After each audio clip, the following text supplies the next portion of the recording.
19절에서 26절까지 말씀입니다.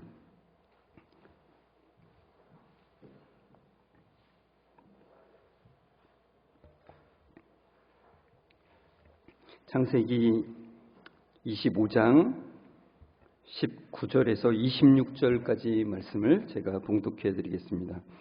아브라함의 아들 이삭의 족보는 이러하니라. 아브라함이 이삭을 낳았고 이삭은 40세에 리브가를 맞이하여 아내를 삼았으니 리브가는 밧단 아람의 아람 족속 중 부두엘의 딸이요 아람 족속 중 라반의 누이였더라. 이삭이 그의 아내가 임신하지 못함으로 그를 위하여 여호와께 간구하매 여호와께서 그의 간구를 들으셨으므로 그의 아내 리브가가 임신하였더니 그 아들들이 그의 태 속에서 서로 싸우는지라. 그가 이르되 이럴 경우에는 내가 어찌할꼬 하고 가서 여호와께 묻자온대 여호와께서 그에게 이르시되 두 국민이 내 태중에 있구나. 두 민족이 내 복중에서부터 나누이리라. 이 족속이 저 족속보다 강하겠고 큰 자가 어린 자를 섬기리라 하셨더라. 그 해산 기한이 찬즉 태에 쌍둥이가 있었는데 먼저 나온 자는 붉고 전신이 털옷 같아서 이름을 에서라 하였고 후에 나온 아우는 손으로 에서의 발꿈치를 잡았으므로 그 이름을 야곱이라 하였으며 리브가가 그들을 낳은 때에 이삭이 60세였더라. 아멘. 우리 옆 사람과 인사하겠습니다. 말씀에 은혜 되세요. 이렇게 인사하겠습니다. 오늘도 말씀을 깨닫는 은혜가 여러분들에게 함께 하시길 주의 이름으로 축원합니다. 여러분, 포인트가 안 넘어가네요. 넘어갔습니다. 여러분, 이삭이 리브가를 맞이해서 결혼한 나이가 40세입니다. 25장 20절을 보면 이삭은 40세에 리브가를 맞이하여 아내를 삼았으니 이렇게 돼 있죠. 그런데 리브가가 오랫동안 임신하지 못했습니다. 21절에 나오죠. 이삭이 그의 아내가 임신하지 못함으로 그를 위하여 여호와께 간구하매 이렇게 말씀합니다. 그리고 이제 이삭을 낳게 되죠. 이삭을 낳은 나이가 60세라고 말씀합니다. 26절에 나오는데 리브가가 그들을 낳을 때에 이삭이 60세였더라 그러죠. 그럼 얼마 동안 못 낳은 겁니까? 20년을 못 낳습니다. 20년 동안을 간구를 한 거예요. 주님, 아이를 낳게 해주십시오. 이렇게 기도했죠. 이게 제가 상상을 해봤어요. 아브라함이 옆에서 뭐라 그랬을까? 제가 그래서 생각해봤어요. 아브라함이 이렇게 말했을 것 같아요. 하나님은 전능한 하나님이야. 그래서 태어나는 것이 불가능한 너 이삭, 네가 태어난 거야. 이렇게 말해주지 않았겠습니까? 그죠? 이삭은 자신의 존재가 하나님의 전능하심의 증거입니다. 그러니까 자기가 태어난 거는 불가능한 걸 참 많이 들었겠죠.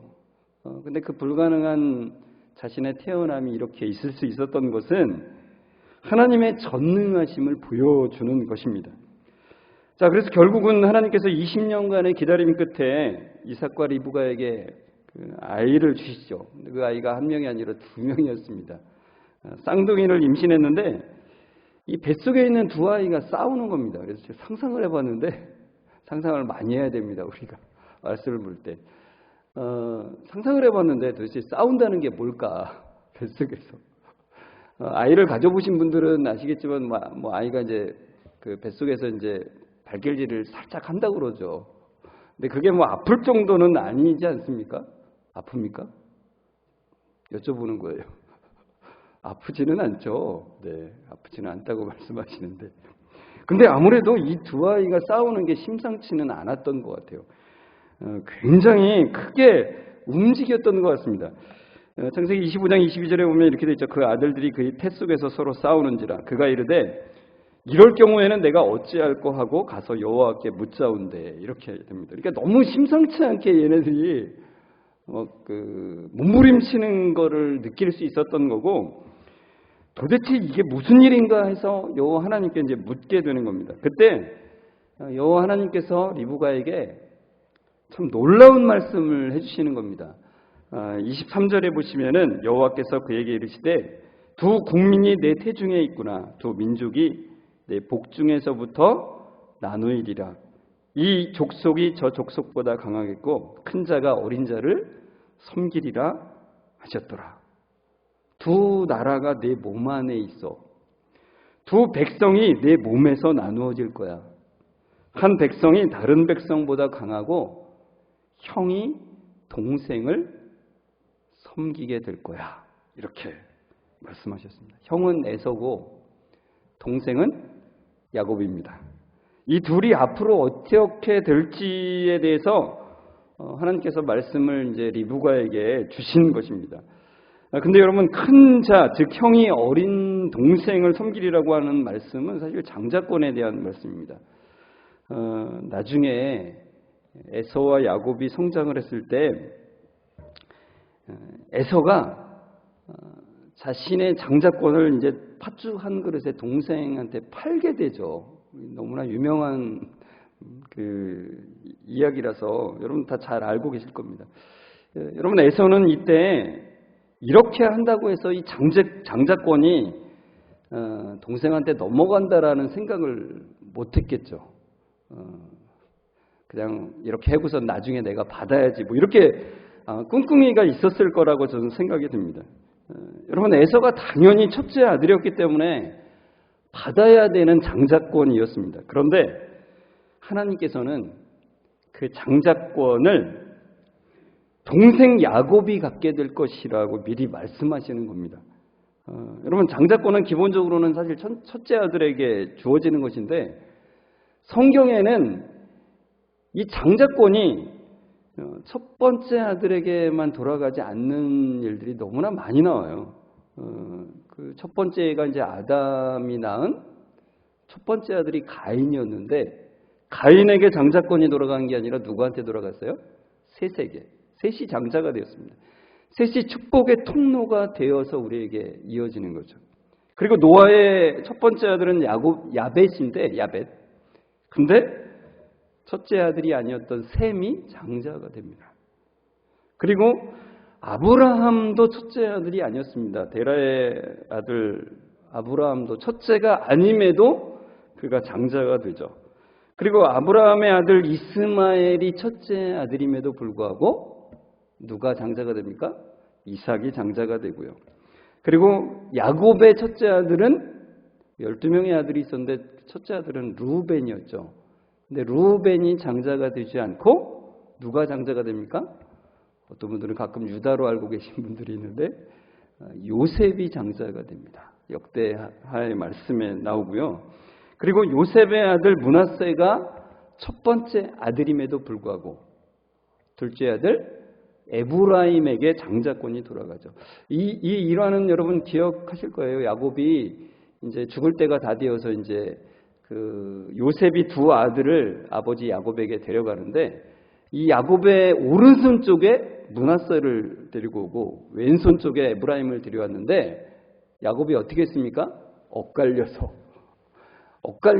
첫째 아들이 므낫세임에도 불구하고 이 장자의 고난을 오른손으로 이 둘째 아들이었던 에브라임에게 얹고 장자권을 그에게 주는 겁니다.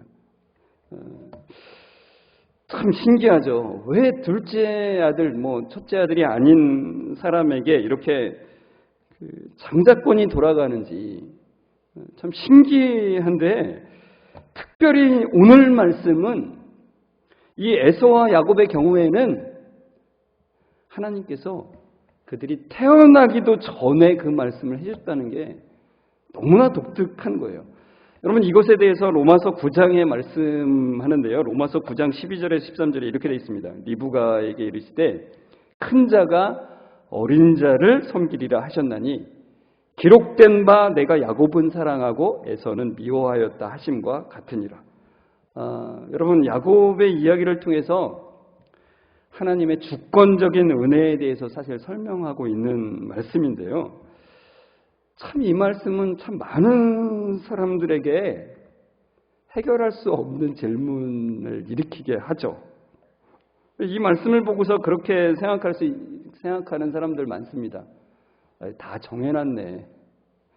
다 정해놨으니 내가 뭘 어떻게 하든 이미 끝났어. 뭐 이렇게 생각을 하는 거죠.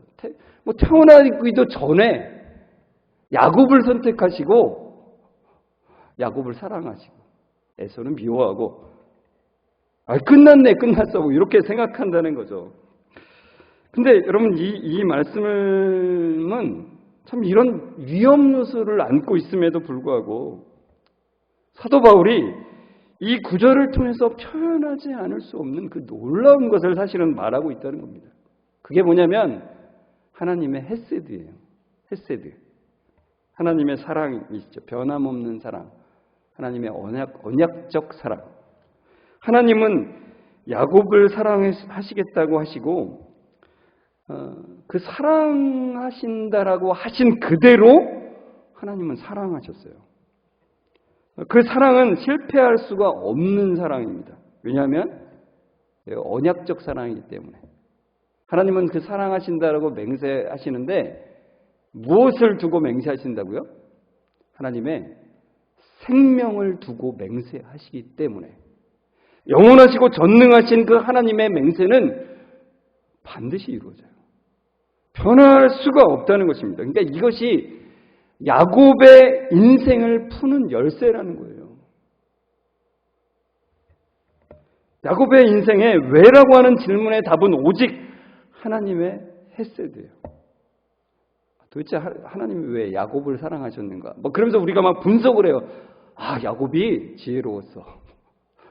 그 형의 그 장자권을 은근슬쩍 잘 뺏어왔잖아. 이렇게 생각하는 분들이 또 있더라고요. 저도 그렇지 않습니다. 그 지혜는 인간의 지혜일 뿐이죠. 그것 때문에 오히려 그가 하나님의 그 헤세드의 사랑을 받는 데서 더 멀어졌을 뿐이라는 거예요. 여러분, 야곱의 생애를 보면은 그는 사랑받을 구석이 하나도 없는 그런 사람임을 성경은 우리에게 보여주고 있다는 것입니다. 이에 대해서 좀 더 깊게 보려면 그 로마서 9장 13절이 인용하는 그 말씀이 말라기 1장 2절 말씀이에요. 말라기 1장 2절 3절에 이렇게 말씀하고 있습니다. 여호와께서 이르시되 내가 너희를 사랑하였노라 하나 너희는 이르기를 주께서 어떻게 우리를 사랑하셨나이까 하는도다. 나 여호와가 말하노라. 에서는 야곱의 형이 아니냐. 그러나 내가 야곱을 사랑하였고 에서는 미워하였으며 그의 산들을 황폐하게 하였고 그의 산업을 광야의 이리들에게 넘겼느니라. 수요 예배 말씀을 지금 말라기서로 나누고 있는데요. 사실 저도 놀라고 있고 함께하는 분들이 참 놀라는 모습들을 보게 됩니다. 어떻게 참 말라기서를 처음 접해 보시는 분들이 많은데 거기 어찌나 보석 같은 말씀들이 있는지 참 그 보석들을 보아를 하나님께서 우리에게 참 주시는 그 은혜가 너무나 큽니다. 많은 분들이 함께 하시라고 말씀드리는 거예요. 여러분, 이 말씀의 배경이 뭐냐면 이스라엘 백성들은 하나님께 섭섭함을 토로하는 거예요. 하나님이 우리를 사랑하신다면서 이게 뭡니까? 우리는 아직도 가난하고 아직도 페르시아의 지배하에서 압제를 당하고 있는데 하나님이 우리를 사랑하시는 거 맞습니까? 하나님이 우리를 사랑하시는 증거를 보여주십시오. 여러분, 사실 우리도 그런 때가 있지 않습니까? 하나님 정말 저를 사랑하시는 거 맞아요? 그런데 왜 저는 이 모양 이 꼴로 살아갑니까? 왜 저는 이 상황에서 벗어나지를 못합니까? 이런 기도를 할 때가 있죠, 사실.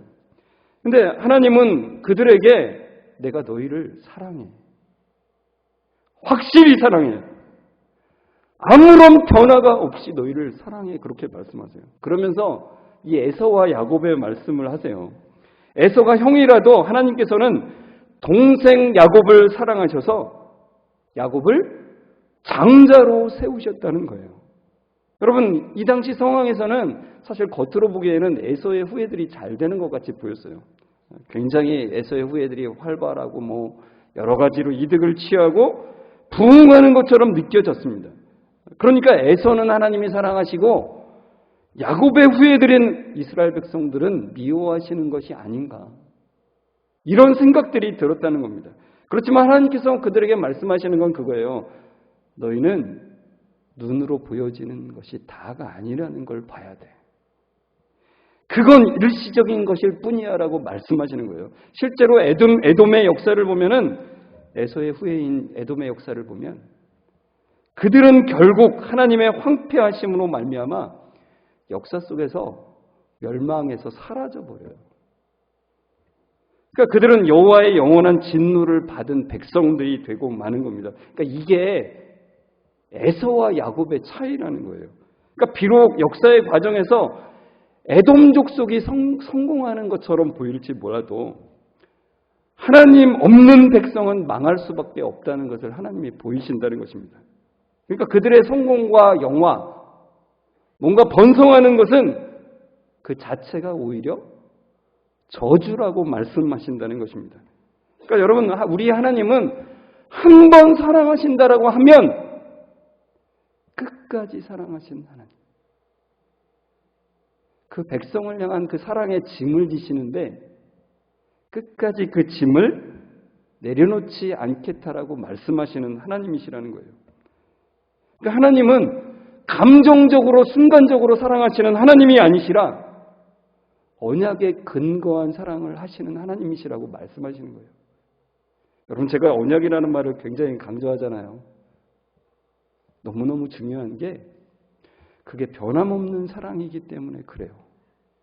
그러니까 우리가 붙드는 것은 순간적으로 눈에 보이게 잘 되는 게 아니라 그 하나님의 언약의 사랑을 붙들어야 된다라고 그 성경이 우리에게 강조하기 때문에 그래요. 그래서 말라기 3장 6절에는 나 여호와는 변하지 아니하나니 그러므로 야곱의 자손들아 너희가 소멸되지 아니하느니라 이렇게 말씀해요. 하나님은 변하지 않으시는 하나님이에요. 그래서 그의 백성들이 순간적으로는 잘 안 되는 것 같이 보일지 모르지만 그러나 그의 내 백성을 향한 그 사랑은 결코 변함이 없다라고 말씀하시는 거예요. 하나님께서는 야곱을 택하시고 에서를 택하지 않으심은 그들의 선함과 악함이나 그들의 기질적 장점이나 단점에 근거한 것이 아니라 그래요. 그가 사랑받을 만한 무엇이 있어서 내가 야곱을 택한 거 아니야. 전적으로 하나님의 주권적 은혜라고, 전적으로 하나님의 주권적 선택이라고 말씀하시는 거예요. 그들을 사랑하시는 것은 그들이 잘해서도 아니다. 하나님의 언약적 사랑 때문이라고 말씀하신다는 것입니다. 다시 한번 이 장면을 보여드리는데 시편 23편 6절 내 평생의 선하심과 인자심이 반드시 나를 따르리니 내가 여호와의 집에 영원히 살리로다. 여러분, 야곱의 인생처럼 하나님의 헤세드를 잘 보여주는 인생이 없습니다. 저는 사실 야곱을 되게 좋아하거든요. 왜냐하면 야곱의 모습에서 제 모습을 보기 때문에 그렇습니다.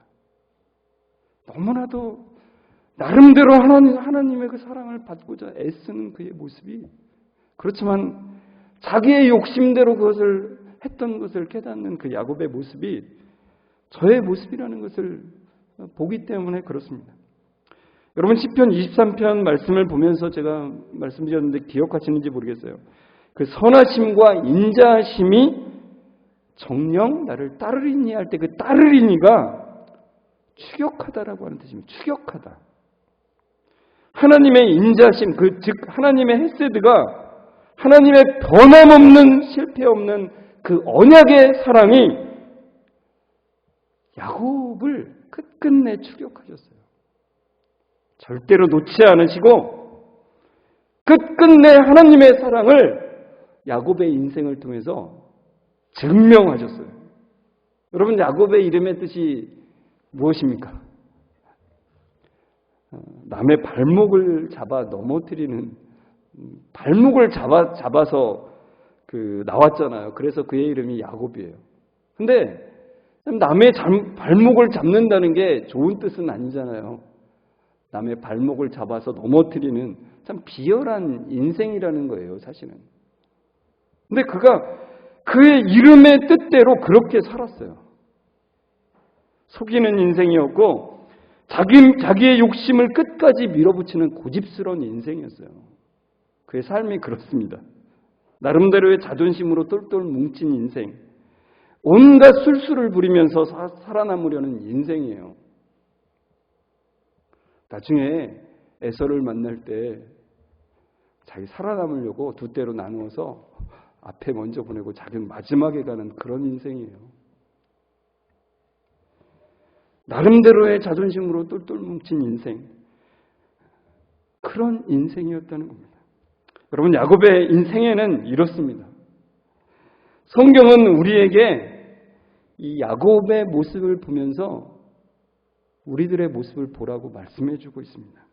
우리의 못됨, 우리의 끈질긴 고집, 우리의 무너지지 않는 그의 알량한 자존심, 온갖 술수를 부리는 삶에도 불구하고 우리를 추적하시는 그 하나님의 사랑, 그분의 선하심과 인자하심을 보여주는 것이 신앙이라고.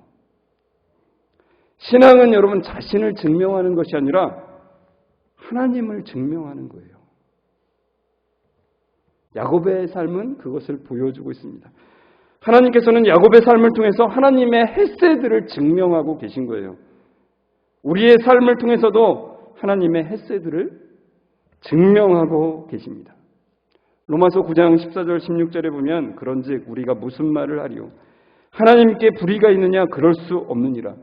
모세에게 이르시되 내가 긍휼히 여길 자를 긍휼히 여기고 불쌍히 여길 자를 불쌍히 여기리라 하셨으니 그런즉 원하는 자로 말미암음도 아니요 다른 박질하는 자로 말미암음도 아니요 오직 긍휼히 여기시는 하나님으로 말미암음이라.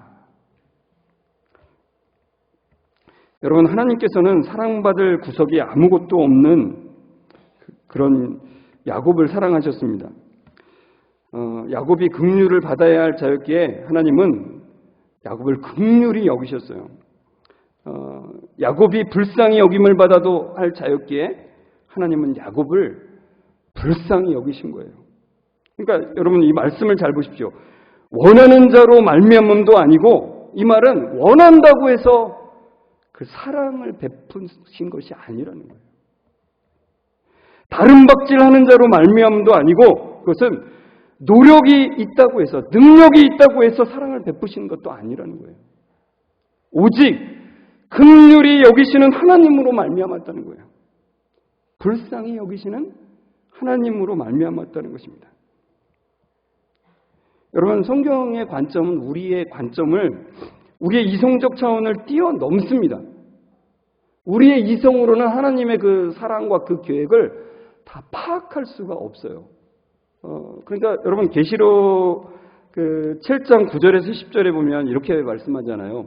이 이후에 내가 보니 각 나라와 족속과 백성과 방언에서 아무도 능히 셀 수 없는 큰 무리가 나와 흰옷을 입고 손에 종려가지를 들고 보좌 앞과 어린 양 앞에 서서 큰 소리로 외쳐 이르되 구원하심이 보좌에 앉으신 우리 하나님과 어린 양에게 있도다 하니.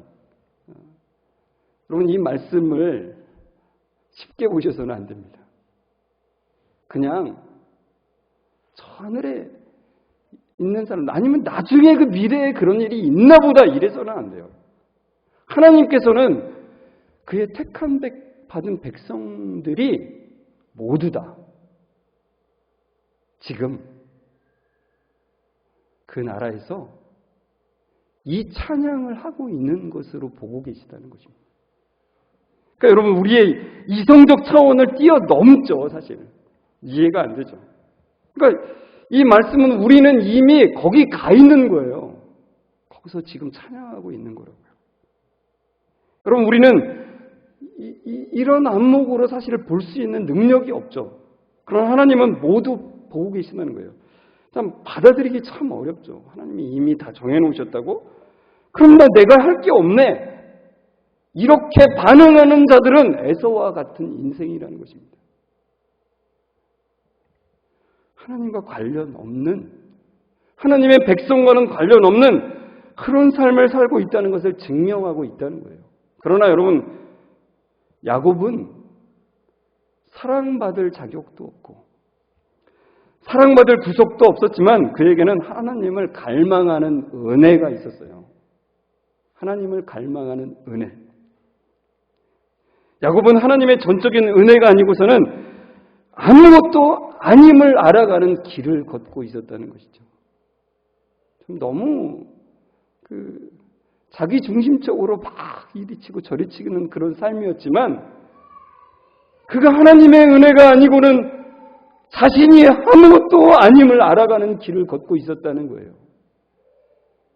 그래서 그는 그 모든 것이 주님께 달린 것임을 찬양하는 자리에 있음을 알게 되었다는 것입니다. 여러분, 로마서 8장 28에서 30절 이렇게 말씀합니다. 우리가 알거니와 하나님을 사랑하는 자 곧 그의 뜻대로 부르심을 입은 자들에게는 모든 것이 합력하여 선을 이루느니라. 하나님이 미리 아신 자들을 또한 그 아들의 형상을 본받게 하기 위하여 미리 정하셨으니 이는 그로 많은 형제 중에서 맏아들이 되게 하려 하십니다. 또 미리 정하신 그들을 또한 부르시고 부르신 그들을 또한 의롭다 하시고 의롭다 하신 그들을 또한 영화롭게 하셨느니라. 시간과 공간을 초월하신 하나님께서, 여러분, 하나님은 시간과 공간을 창조하신 분이세요. 그러니까 우리가 참 상상할 수조차도 없죠. 그 시간과 공간을 초월하신 하나님께서 우리의 과거와 현재와 미래를 동시에 보고 계시다는 것입니다. 우리의 이성으로는 도저히 이것을 이해할 수가 없죠. 그래서 우리는 오히려 더 갈망할 수밖에 없습니다. 이것이 현재의 증거라는 거예요. 그러니까 여러분 잘 생각해 주십시오. 갈망해서 우리를 사랑하신다는 얘기가 아니라 우리가 지금 내가 하나님을 갈망하고 있기 때문에 하나님이 그것을 아시고 나를 사랑하신다는 얘기가 아니라 우리가 갈망함이 그의 사랑하심의 증거라는 거예요. 그러니까 다 정해졌네, 내가 할 거 없네. 이것은 하나님의 사랑이 없다라는 것에 대해 증거이고 나는 여전히 하나님의 사랑을 갈망할 수밖에 없다는 그 고백으로 나아가는 것이 그 하나님의 사랑하심의 증거라는 것입니다. 참 놀라운 거예요. 이거는 세상의 이치로는 깨달을 수가 없는 거예요. 참 놀라운 거죠. 로마서 8장에 미리 정하셨으니 이렇게 나오죠. 여러분, 성경에 나오는 장자만이 아니라 하나님께서는 우리를 장자로 삼으셨어요. 복을 주시고 사랑하시는 자들로 삼으셨어요. 여러분, 우리는 하나님이 미리 정하셨다는 의미를 다 알 수가 없어요. 우리가 생각하듯이 다 정해놓고 하는 거네, 그런 차원을 뛰어넘는다니까요.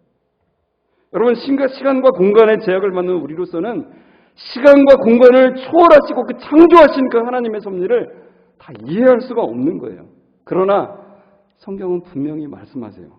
하나님은 여전히 우리의 인격을 소중히 여기시고 우리의 선택을 존중하시고 그 인격이 무시되지 않는 범위 내에서 상상을 초월하는 열심으로 지금도 일하시고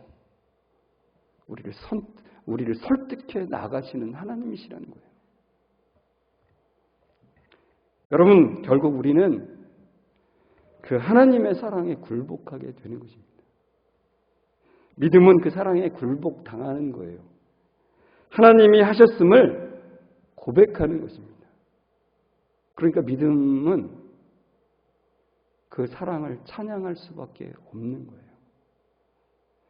여러분, 그 믿음 가운데서 온전한 찬양함으로 나아가시는 여러분들 되시길 주의 이름으로 축원합니다. 이 시간에 우리 함께 같이 찬양했으면 좋겠어요. 찬송가 29장인데요. 이렇게 되어 있습니다. 성도여 다 함께 할렐루야 아멘. 주 찬양하여라 할렐루야 아멘. 주 보좌 앞에서 택하신 은혜를, 그 택하신 은혜를 찬양하는 것입니다. 여러분, 이 시간 우리 다 함께 일어나서 그 택하신 은혜의 감사와 찬양과 영광으로 하나님께 올려드렸으면 좋겠습니다.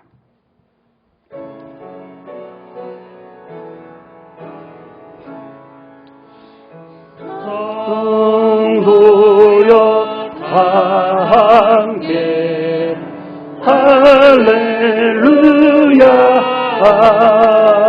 아멘. 주 찬양하여라. 할렐루야. 아멘. 주 보좌 앞에서 택하신 은혜를 다 찬송하여라. 할렐루야. 성도요 다 함께, 성도요 다 함께, 할렐루야. 아멘. 주 찬양하여라. 할렐루야. 아멘. 주 보좌 앞에서 택하신 은혜를 다 찬송하여라. 할렐루야.